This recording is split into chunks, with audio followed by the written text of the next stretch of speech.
This is BBC One. Now the BBC News at 10 with Hugh Edwards. Tonight at 10, a special report from the front line as Russian forces tighten their grip on eastern Ukraine. As desperate civilians try to flee the city of Lysychansk, we have evidence of the ruthless tactics used by Russia. This is a deliberate tactic. Bomb, shell, burn, and leave nothing but scorched earth. And in neighbouring Severodonetsk, the Russians have virtually cut off the city from the rest of Ukraine. We'll have compelling new accounts of the progress being made by President Putin's forces. Also tonight. Despite loud protests, the Court of Appeal gives the go-ahead for the first flight taking asylum seekers to Rwanda. Taking goods from Britain to Northern Ireland. How the UK government proposes to scrap parts of the Brexit deal it signed. From Rwanda to Brexit, the government taking on the courts at home and facing accusations abroad of breaking international law. And a world first in the field of biology, mapping the genome sequence of every species in the British Isles. And coming up in the sport on the BBC News channel, tantalisingly poised, England set up a grandstand finish against New Zealand as James Anderson breaks yet another record.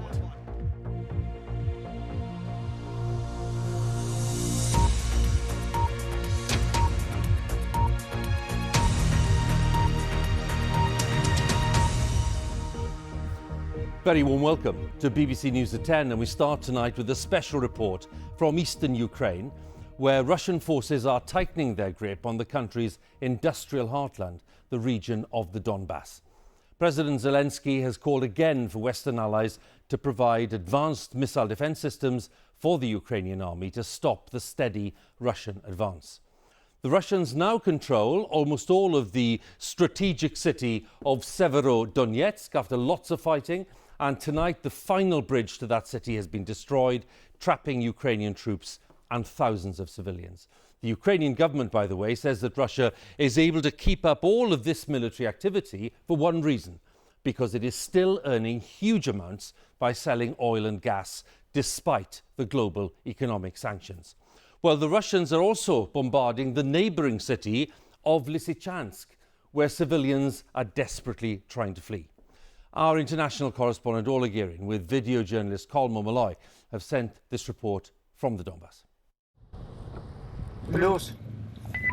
Max speed. We're told to drive at maximum speed on the exposed road to Lysychansk. A dark horizon greets us. Residents praying for salvation as Russia lays waste. Ukrainian troops call for help to take away one more victim of Russian shelling. Nearby, the rush to evacuate civilians who have to duck for cover. A panicked departure in an armoured truck. Well, people are taking this chance to get out while they can, but they know this could be a one-way journey. If the Russians take this territory, and they're getting closer all the time, these people may never be able to come back to their city and their homes. The situation is critical, a rescue worker says. Can't you hear the shelling? So another city empties out, here in eastern Ukraine. A few more wait anxiously for their turn, hoping to outrun moving front lines. Volodymyr is among them. He's sick and headed to hospital. He tells me that life here was calm until the war broke everything apart. And it has left its terrible mark. This was the Palace of Culture, now standing as grim testament to Moscow's superior firepower. Ukraine's president says Lysychansk is already dead, along with neighbouring Severodonetsk, ghost cities now. Well, this is an example of the kind of devastation that Russia has brought. It's not just destroying apartment buildings and flats and homes, it's destroying history and the fabric of cities. And this is a deliberate tactic: bomb, shell, burn, and leave nothing but scorched earth. Those who remain make brief escapes from their basements to cook outdoors. The city has no power or running water. But Yelena still clings to her home, despite the growing threat. Do you think the Russians will take the city soon? It seems like they're getting close.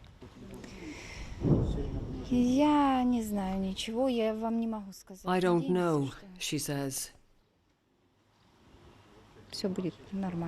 We're hoping it'll be okay. But the city is running out of time. This is now an artillery war. Ukraine doesn't have enough big guns or ammunition. At the 11th hour, another plea for help. My message and message of Ukrainian people, I think we need victory, we need peace, and we cannot get a peace and a victory without help our partners. Because without equipment for our artillery, I think we cannot get a victory in this terrible war. As we spoke, the war came closer. But that was a Russian shell whistling over our heads. Just a short distance away, neighbouring Severodonetsk is burning and may soon fall. Inside the city, the last pockets of resistance.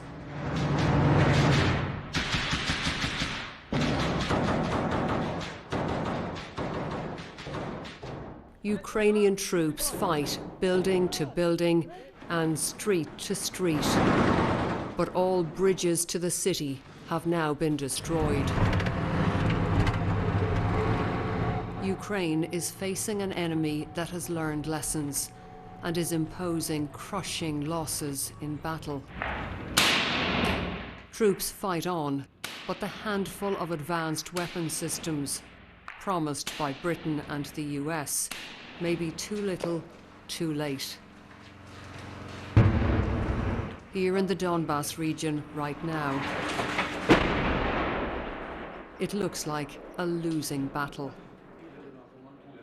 Orla Gearan, BBC News, Eastern Ukraine. Let's turn then to the day's other main story, which is that earlier this evening, Boris Johnson published his highly controversial plans to give ministers the power to get rid of parts of the Brexit deal that he signed with the EU. The Prime Minister basically wants to change what's called the Northern Ireland Protocol to make it easier for some goods to move between Britain and Northern Ireland. Now, the EU says that these planned changes are simply not acceptable and that they break international law. So let's look at the plans and explain a little about what's behind them. What we need to focus on, of course, is the border between Northern Ireland and the Republic of Ireland, which, just let's repeat and underline, is in the European Union. Hence the need for checks on goods. Now, basically, the frontier needs to be kept trouble-free, tension-free. It's really an area that's been full of trouble in the past, and really part of the peace process was to keep it in a place where friction was reduced to a minimum. No checks there. Well, if there are no checks there, where do they take place? Well, basically, between the British Isles and between Northern Ireland, between Britain and Northern Ireland itself. That's the rub here. Now, that was the deal agreed by Boris Johnson. It's a deal he now doesn't want and wants to change because the Unionists in Northern Ireland also detest the deal. They see it as dividing the UK. So what's on the table now? A green lane. That's what Boris Johnson's come up with in his government, a green lane for goods that are destined only for Northern Ireland. They're not going to the EU. They wouldn't need any checks. And then a separate lane, a red lane, for those goods which are going through Northern Ireland but destined for the European Union. There'd be checks on those goods. So does this alternative plan stand a chance of passing muster with the EU? It doesn't look as if that's the case. We'll talk about that in a second. First, this report from our political editor, Chris Mason. Brexit is about borders, about different rules either side of them. But borders usually separate one country from another, and yet here in Belfast there is a border, checks, when goods arrive here from the rest of the UK. Those checks happen because of a deal the government signed up to. But now it doesn't like what this means for Northern Ireland. People can't access the goods they need to access. We're not able to implement the same tax benefits in Northern Ireland as we are for the people of Great Britain. So this is a very serious issue that we need to fix. We have sought a negotiated settlement for the last 18 months, but as yet the EU have been unwilling to change the terms of the protocol. And they've not changed their mind today either. No workable alternative solution has been found to this delicate, long negotiated balance. Any renegotiations would simply bring further legal uncertainty for the people and businesses in Northern Ireland. For these reasons, the European Union will not renegotiate the protocol. So what impact does the protocol have on people in Northern Ireland? Beth runs a garden centre in Ballynahinch in County Down. A lot of the growers don't want to get involved with the paperwork. I think it's made things harder. You're trying to get stock from different sources. But others, like the meat and dairy industries who sell goods to the EU, say it's made trading easier. We would see the protocol as something to build on. We would be concerned about anything that damages trade, particularly into, obviously the risk here is trade into Europe. It's worth remembering how we got here. The Prime Minister was on a farm in Hale in Cornwall this morning and was asked, "Have you driven any other tractors?" I've driven a lot of tractors in my, I have. Indeed he has. This an election stunt not burdened with subtlety back in 2019. He won the election and did deliver Brexit. But with the protocol attached, it's had profound political consequences in Northern Ireland. Sinn Féin regard overriding elements of it irresponsible. The Democratic Unionists won't go back into devolved government unless it changes. I believe that finally we are now seeing the kind of action that is required to begin the process of removing the barriers to trade within the United Kingdom. It does nothing to serve the interests of the people here. It flies in the face of an international agreement which he himself negotiated. It is in clear breach of international law, and it is, the reality is here that the protocol is working. This has just been. I asked this Tory MP if he thought all of this was about the turbulence within the Conservative Party and questions over the Prime Minister's future. I think you can construct a very compelling case to make that argument. I'd like to say I hope it's not true. But you think it might be? As I say, you can construct a very compelling case to make that argument. To be Prime Minister is to be a diplomat. Are you breaking international law, Prime Minister? Boris Johnson met his Portuguese counterpart this afternoon. Shaking hands on a solution to his Northern Ireland Brexit conundrum won't happen so easily. Hugh, the government says it's been left with no option but to act. It does believe it is operating within international law. It says it's got to do whatever it possibly can to try and get devolved government back up and running in Northern Ireland. And yes, the Democratic Unionists did sound pretty positive today, but it's a big jump from today to them going back in to Stormont. And turning the plan today into a law will take time. And in the meantime, a row with the EU. Chris, many thanks. Chris Mason there with the latest analysis at Westminster. And Chris, they're of course mentioning that really now we're all looking at the response from the EU to see what they have to say. So let's join Katja Adler, our Europe editor in Brussels. No secret, Katja, that basically the EU is not keen on these changes, but what action is open to them? Well, I can tell you, Hugh, where we're not hurtling towards straight away, and that's an all-out trade war between the EU and the UK. There's really little appetite amongst EU leaders for that. They've got their hands full already with their own cost of living crisis and the war in Ukraine. So today, the EU didn't want to overreact to the government's proposed legislation. I mean, it's not law yet, but it didn't want to underreact either. It is seen here as extremely serious that the government seeks to have powers to override large parts of the protocol that it co-wrote and signed off with the EU. So as a warning, the EU this week is looking to restart legal proceedings against the UK for not implementing checks on certain goods it says it should do under the protocol. But at the same time, Hugh, this evening, we heard from the EU's chief negotiator in the Commission, who said he's about to unveil a whole load of new proposals to iron out those practical problems in Northern Ireland that have been provoked by the protocol. Come back to the negotiating table, he says to the EU.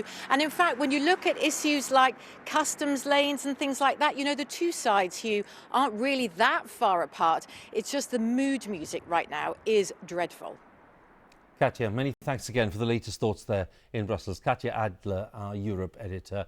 Quick reminder for you, you can find plenty of updates, more news, more analysis from Katya, Chris Mason and colleagues on BBC News Online. That's bbc.co.uk/news. And of course, you can use the BBC News app on your mobile device. Judges at the Court of Appeal have ruled that the first flight to Rwanda taking migrants who've arrived illegally in Britain can take off tomorrow. The judges supported a previous decision by the High Court that it was in the public interest for the government to carry out its policies. It's reported that there will be 8 asylum seekers on that first flight. Our home editor Mark Easton has the story.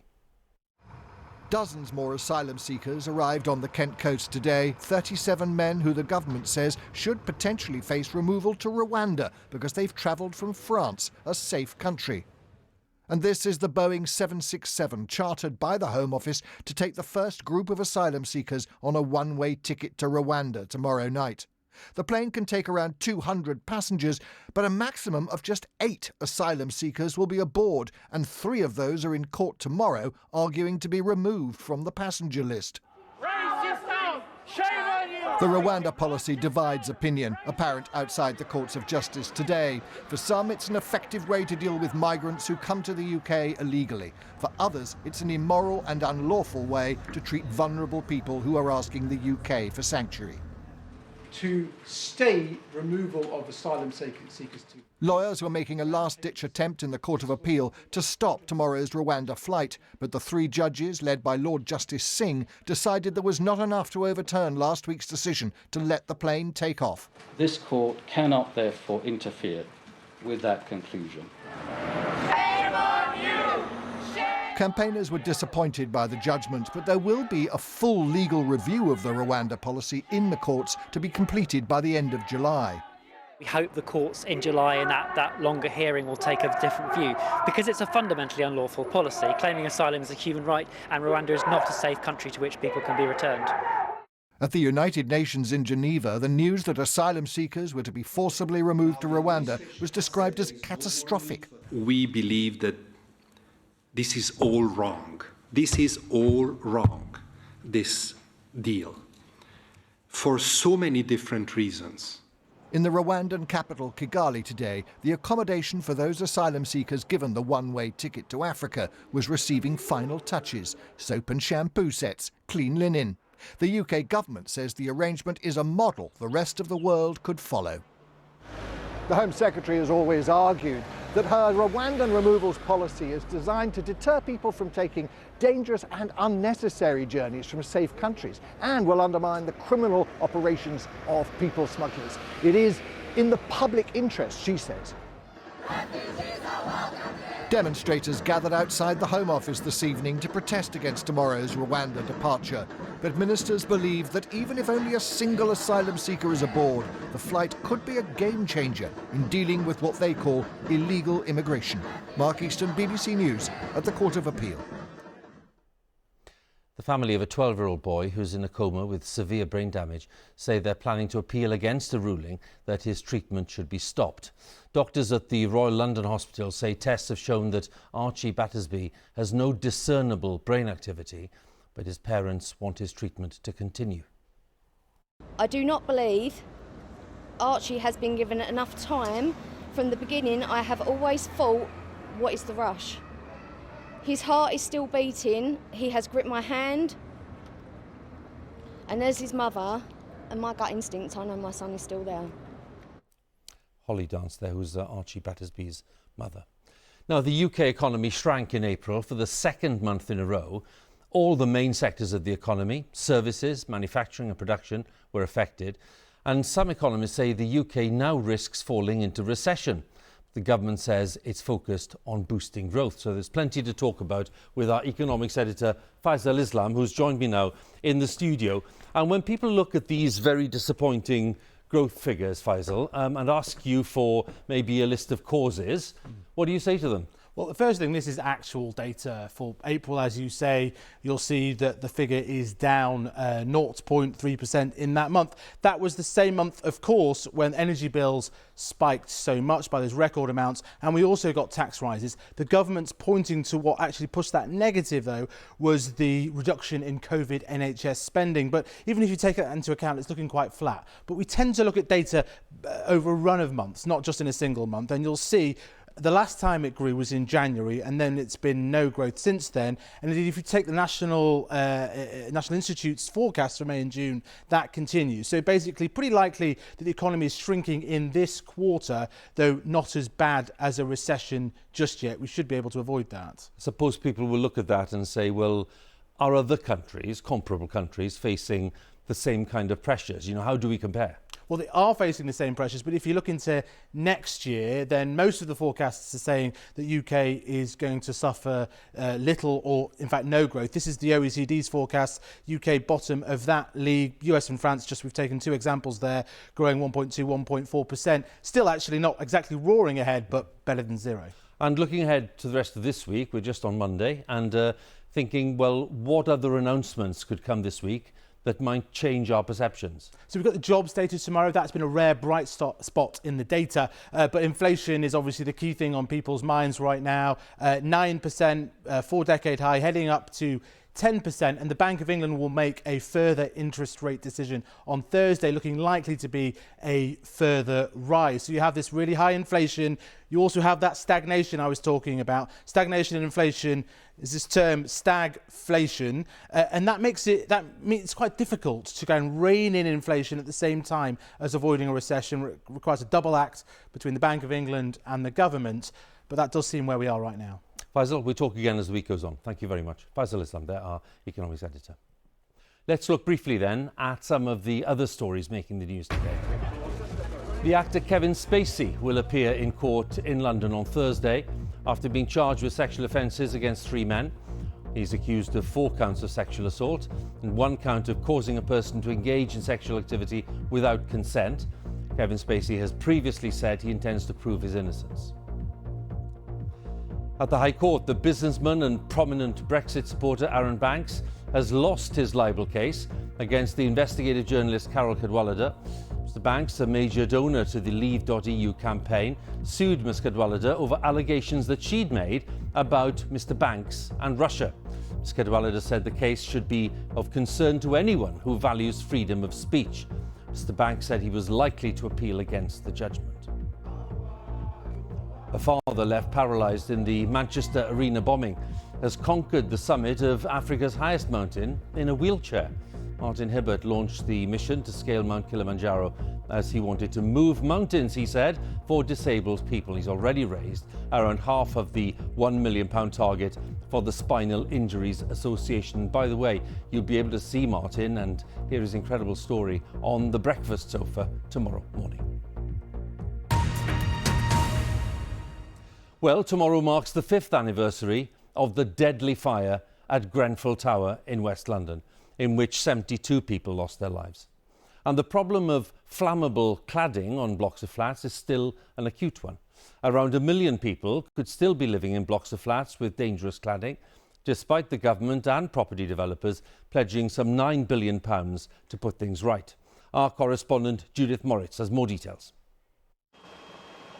The Grenfell fire cost 72 lives and exposed a cladding scandal which has blighted hundreds of thousands more. Councils and housing associations must remove dangerous cladding quickly. Leaseholders should not have to worry about the costs of fixing historic safety defects that they didn't cause. And we've also got to do better in future to ensure that everyone across this country can live their life in safety and in dignity in a home that is warm, decent and safe. 200 miles north of Grenfell, these social housing blocks in Salford are still being made safe. Work to remove dangerous cladding here started within a week of the tragedy, but it's yet to be replaced. Since the cladding's off, it's gone up to 200. Etna Crowson lives on the 8th floor and says she can't keep warm in winter. That's why we don't have the heating on. Without the cladding, there's lower insulation and higher heating bills. All the cold air, when the wind's blowing, comes all in here. And your heating goes outside? If you're on your own, which a lot are here, and you're only on one pension, you're thinking, how am I supposed to do this? I can't feed the meter and put a dinner on the table. The Housing Association, which operates the estate, says it's helped residents with their increased costs. 5 years on from Grenfell, the government says its figures show that work has at least started on all local authority and housing association high-rise blocks. But you can see from the experience of Etna and her neighbours here in Salford how long that process can take. And in much of the private sector, where there are many more buildings, work is further behind. I live what I would consider to be privileged lifestyle, and now I find myself in a situation where I am so utterly impotent. Natalie Carter lives in East London. The developer which built her block has agreed to pay for recladding works.